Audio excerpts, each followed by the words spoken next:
back at it with the Tennessee contracts for the 2026 changes, and now we're going to be exploring the RF141 Buyer Representation Agreement. As a reminder, I'm a broker here in Tennessee, but I'm not your broker. And so when in doubt, always check with your broker on how they want you utilizing these forms and navigating through the transactions. Now, as a reminder, we did have a few form updates. And so here's a list of all those residential forms that have been updated for the year. We're going to be covering some of the changes here in the RF141 Exclusive Buyers Representation Agreement. The biggest change you're going to see is that everything that used to say selling broker now says buyer broker. Let's get to it.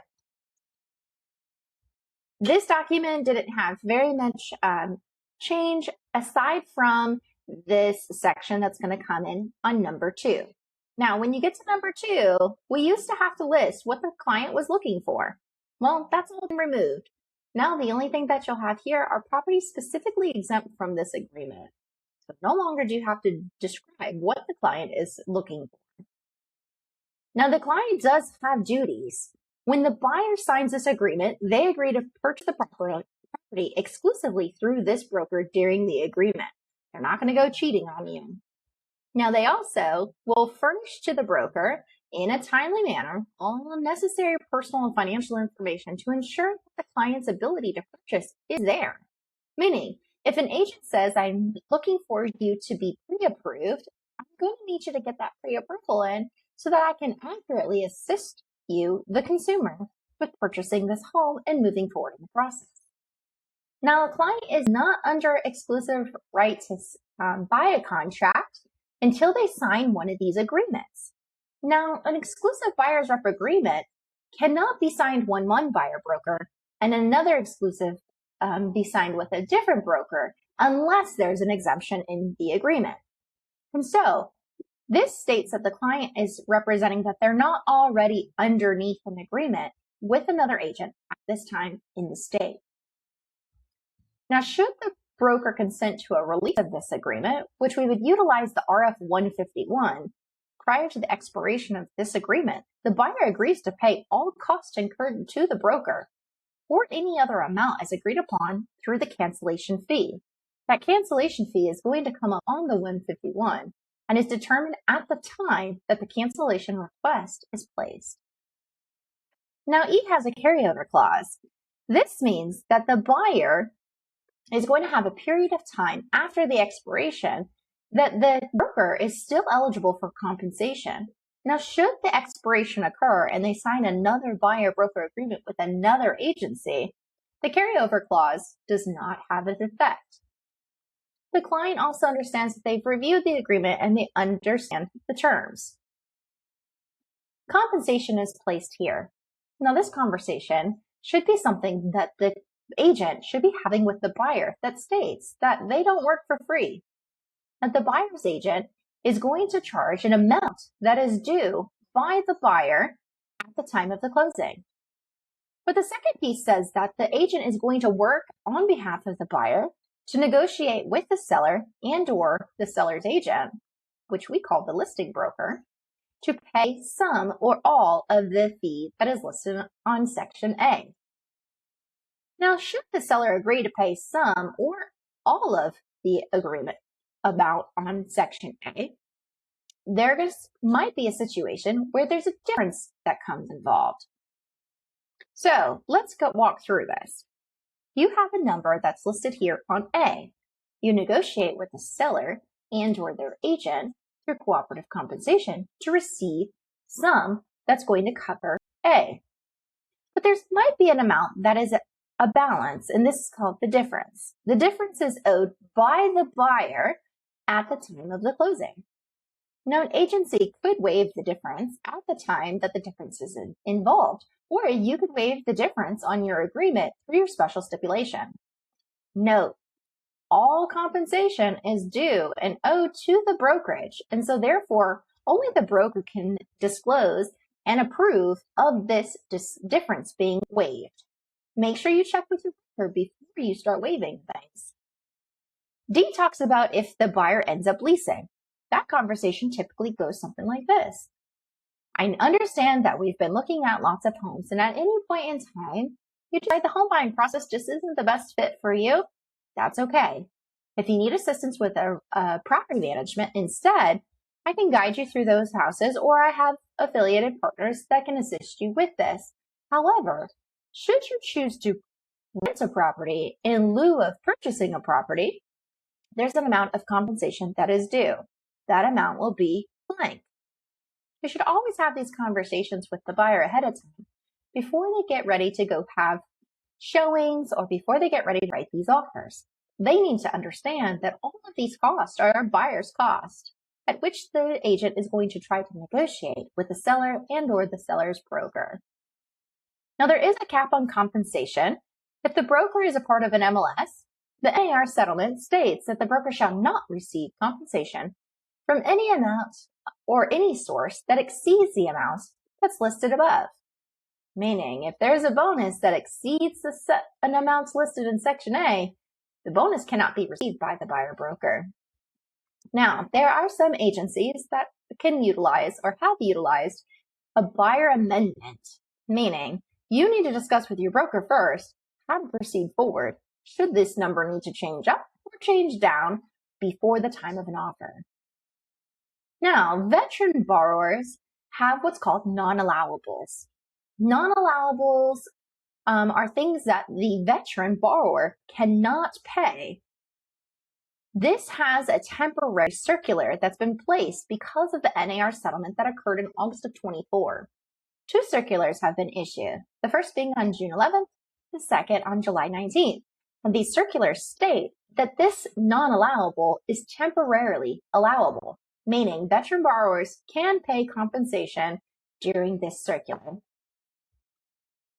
Now, a broker's fee is earned at the signing of both parties having an agreement to purchase, lease, exchange, or exercise the option for any property. So in the event that the buyer defaults for a valid contract, the buyer is responsible to pay the brokerage fee. Right? It's due upon the time of the default. The buyer also agrees to pay all reasonable attorney fees together with any court costs or any expenses in which the real estate firm incurs. So it's important to pause here and walk your buyers through that conversation of, hey, if you default or you decide not to proceed forward after we've already gotten the contract, you're going to owe compensation. The payment of any fee by the seller shall not make the broker for the agent a sub-agent for the seller. And if the buyer utilizes services other than the real estate broker that they have signed with, for example, they go directly to the seller's agent or the seller directly themselves, during the period that they are in a buyer's rep agreement, the buyer still owes a commission to the buyer broker. So again, you may want to pause through these sections and walk through very slowly on Section 4. Now, agency is just like the agencies listed in the listing agreement that we covered in our previous video. So you might want to check that one out for the listing agreement. But all agents signing this agreement are typically going to be the designated agent for the buyer, meaning the broker owns the agreement and they are the one in the agreement with the consumer, and they appoint an agent from their firm to represent the buyer with the exclusivity of all other agents in their firm. A facilitator and or transaction broker means that they're not a party for either consumer. If this agreement is signed, you will have a designated agent for the buyer listed on your agency status. But if you bring this buyer to one of your listings and you have a signed listing agreement, then in that case, you might be a dual agent. Some firms do allow dual agency, so check with your broker. Adverse facts, just like our listing agreement is brought up, that means there's going to be conditions or occurrences that are generally recognized by a competent licensee that have a negative impact on the value of real estate. They significantly reduce the structural integrity of the property and or they have a significant health risk to the occupants. If the seller doesn't disclose it and the buyer broker is recognizing it or finds knowledge of it and they're competent in this area, they need to disclose it to the buyer and bring it to their attention so the buyer can have the proper authorities come through and investigate those areas. Confidentiality, straightforward. Zip it. You have to keep all information confidential unless the buyer authorized disclosure. B is all of your Tennessee Real Estate Broker License Act for your fiduciary duties to all consumers. And C is what's going to take place once you sign a buyer's representation agreement. Again, we're obeying all lawful instructions. You're loyal and you have the client's interest set forward, and you're going to schedule property showings, receive offers and counter offers, and assist them with that. Answer any questions that the client might have throughout the process of the negotiations, and also advise the client on what forms, procedures, and steps are to take place to get to the closing. This agent disclosure goes into you discussing with the consumer that they should not go rogue on you. So let's talk about that.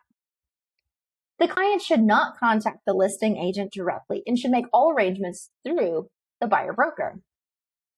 This is very important to discuss with them to let them know that if they drive around and they see a property that they're interested in, that they contact you, the buyer broker, for more additional information.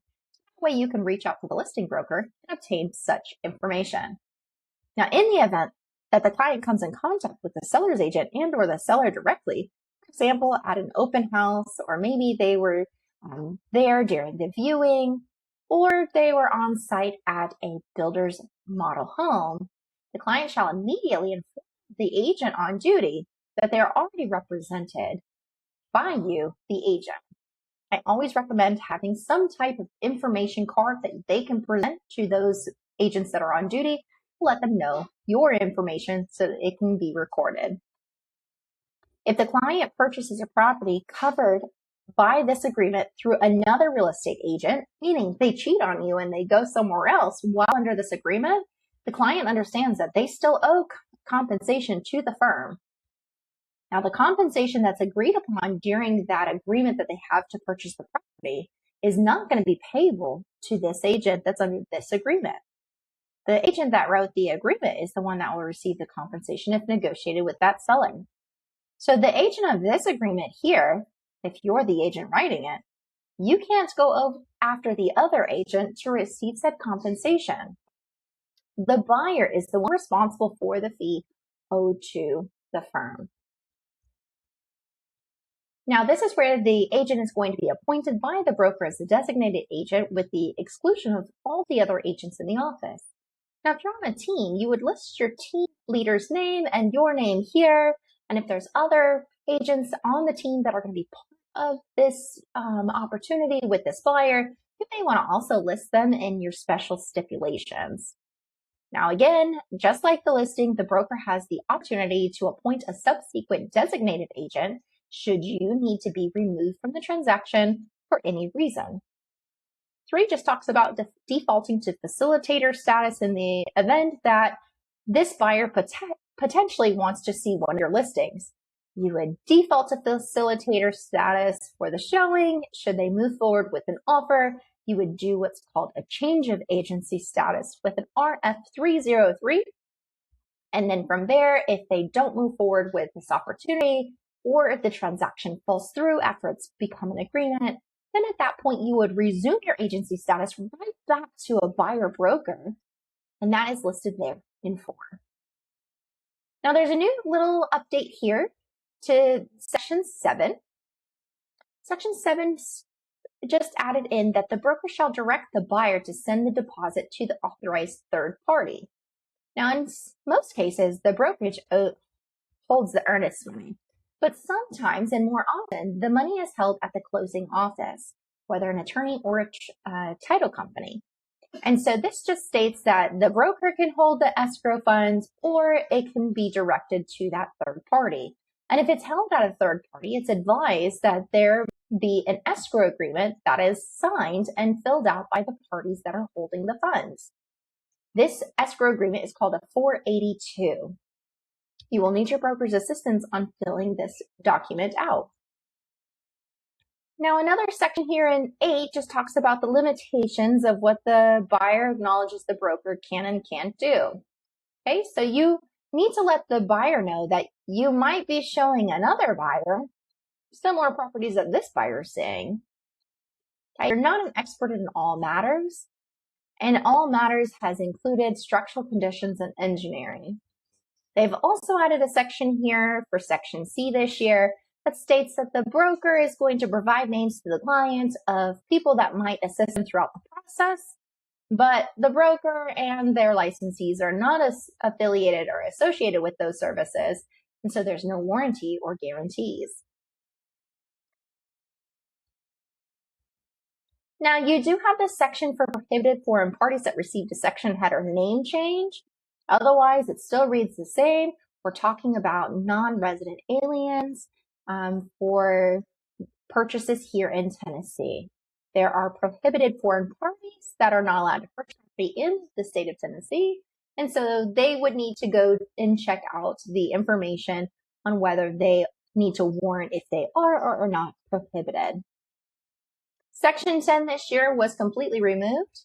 It's in your best interest to go ahead and utilize the RF141 disclaimer notice for additional information that expanded this paragraph. The new Section 10 now talks about the binding, how the property becomes bound and what happens through these representations of this agreement. Once the agent and the consumer buyer sign this, this becomes a bound agreement between the two parties. Now, just like the listing agreement, all days throughout this agreement are going to be calendar days ending at 11:59 p.m. local time, and that local time is going to be determined by the location of the firm.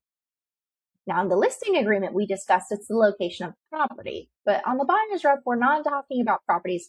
This will actually be determined by the location of the firm. We do have some legal information in here that you need to be aware of to include fair housing. These are legal documents, and so there is legal representation that needs to happen where they understand, the consumer understands that they should review it with an attorney if they have one, and they need to understand that these contracts are taken very seriously, and so therefore if they have questions, they should seek legal counsel.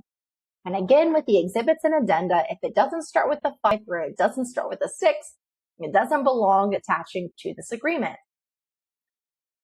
And then you have a special stipulation block, just like your listing agreement. This is where you're going to add anything else that is already listed in that you need to change, or add anything to this agreement. Remember, you're not an attorney, so you can't write legal verbiage. So you need to have assistance from your broker and or legal counsel first. When in doubt, click the block, and it should give you an add clause button in your transaction desk or your new transact. This is where any approved office clauses and all of the state system clauses are going to be found.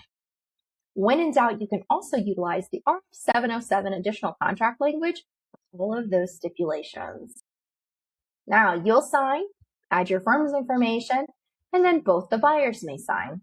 And if you need additional signature blocks for additional buyers, you'll go ahead and place them here on the 715. Now, you may not sign an RF141. Instead, you may need a non-exclusive buyer's representation agreement. That's going to be the RF143. We typically see this with investors where they don't want to be exclusive with one particular agent, so you would use a non-exclusive agency agreement. And you also have the new form that was introduced last year as the RF145, which is the buyer's touring agreement. When printed, it's one page front and back, and it simply states that the agent can show properties to a buyer without representation. This is to satisfy the NAR settlement requirements for a written agreement to be signed with a buyer prior to seeing homes. It is not required to have a buyer's representation agreement. Rather, there just needs to be a written agreement that the consumer understands that compensation may be due from the buyer, and or their agent is going to negotiate with the seller to have the fee complete. So when in doubt, which one do you use, 143 or 145? Your choice. In most cases, most people go with the buyer's touring agreement. Now, we did discuss the RF151, which is your listing and buyer representation mutual release. So should you need to cancel a listing agreement or you need to cancel your buyer's representation agreement and charge that fee, this is where you would place it. The broker and the consumer sign off on this. So make sure you have a conversation with your broker first, that it's getting ready to be sent, how much it's going to be asking for the cancellation fee, and give them a heads up. because sometimes the consumer is very upset about this situation and they're going to call the office asking to speak with somebody who's in charge.